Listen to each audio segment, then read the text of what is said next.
जय श्री श्याम। बाबा के चमत्कार की सीरीज में मैं एक और चमत्कार के बारे में बतलाना चाहती हूँ। बाबा की एक भक्त कंपनी में जॉब करती है। उसकी सास बीमार रहती है। उसकी सास ने उसे कई बार कहा कि अपने खानदानी जेवरों को अपने पास संभाल कर रख, क्योंकि मैं बहुत बीमार रहती हूँ, मेरा कुछ भी पता नहीं। लेकिन वह हर समय टालती रहती थी। जब भी उसकी सास उसे कहती तो वह यही कहती, मम्मी अभी आपको कहाँ जाना है, यह रिस्पॉन्सिबिलिटी तो आप ही अपने पास रखो। क्योंकि जॉब और अपनी सास की देखभाल में ही उसका सारा समय बीत जाता था।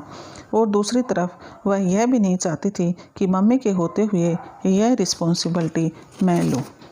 थोड़े ही समय के बाद एक दिन उसकी सास का ब्रेन हेमरेज हुआ और वह सवरक सिधार गई। जब उस भक्त के पति ने पूछा कि हमारी खानदानी ज्वेलरी कहाँ है, क्या तेरे को पता है, तब उसे ध्यान आया कि मैंने तो मम्मी जी से कभी पूछा ही नहीं, वह तो हमेशा कहती रहती थी। अब तो उस भक्त ने पूरा घर छान मारा, लेकिन कहीं भी कोई सुराग नहीं मिला। काफ़ी समय व्यतीत हो गए। अब तो वे उस प्रॉपर्टी को सेल करने की सोचने लगे, लेकिन वह वक्त हमेशा चिंतित रहने लगी कि कैसे मैं अपनी खानदानी ज्वेलरी का पता लगाऊं। कुछ समझ नहीं आ रहा था। कहीं हम इस प्रॉपर्टी को सेल कर दें और ज्वेलरी इसी मकान में हो। वह निराश होकर बाबा के मंदिर में गई और वहां जाकर अपनी समस्या बाबा के सामने रखी। वह इतनी भावुक हो गई थी कि ज़ोर ज़ोर से रोने लगी। जब मंदिर के पुजारी ने उसे रोते देखा तो उसको साइड में बिठा दिया और दिलासा दी कि अपनी बात बाबा के सामने कहो, बाबा आपको कोई न कोई समाधान जरूर बताएंगे। वह रोती ही बाबा से बार बार अपनी प्रार्थना कर रही थी कि बाबा कोई चमत्कार दिखलाओ और मुझे मेरी खानदानी ज्वेलरी दिलवाओ। तभी एक शख्स उसके पास आया और उसके सिर पर हाथ रखकर कहने लगा, बेटी रोना बंद करो, उठो और अपने घर जाओ। तुम्हारी ज्वेलरी अलमीरा के अंदर एक बॉक्स है, उसमें है। तुमने उसे अलमीरा का पत्थर तोड़कर निकालना होगा। भक्त जल्दी से उठी और अपने घर की तरफ दौड़ी और उसने आकर अपने पति को बताया। दोनों ने वही किया जो उस शख्स ने बताया था। उसकी सारी ज्वेलरी वहीं से प्राप्त हुई। ज्वेलरी मिलने के बाद उसके पति ने पूछा कि वह शख्स कौन था जिसे तुम्हें यह सब कुछ बतलाया। उस भक्त ने कहा, यह तो मैंने पूछा ही नहीं, क्योंकि मैं बहुत ज़्यादा परेशान थी।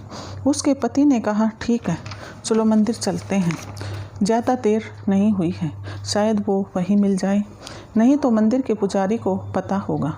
वे दोनों जल्दी से मंदिर आए और पुजारी को सारी बात बतलाई।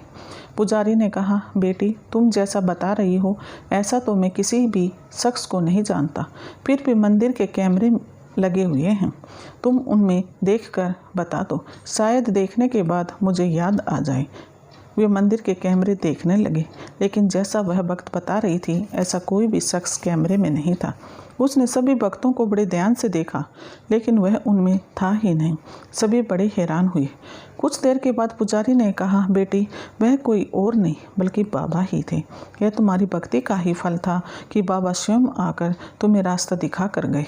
अब तो उस भक्त के पति को भी यह विश्वास हो गया था कि अवश्य ही यह बाबा का ही कोई चमत्कार था।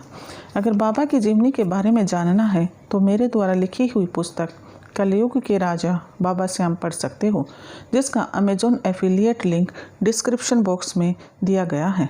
अगर आपकी कोई इच्छा पूरी नहीं हो रही हो तो सच्चे दिल से इस पुस्तक का पाठ कीजिए, आपकी मनोकामना मेरे बाबा अवश्य पूरी करेंगे। अगर किसी को बाबा से जुड़े सवाल पूछने हैं तो कमेंट अवश्य कीजिए। जय श्री श्याम।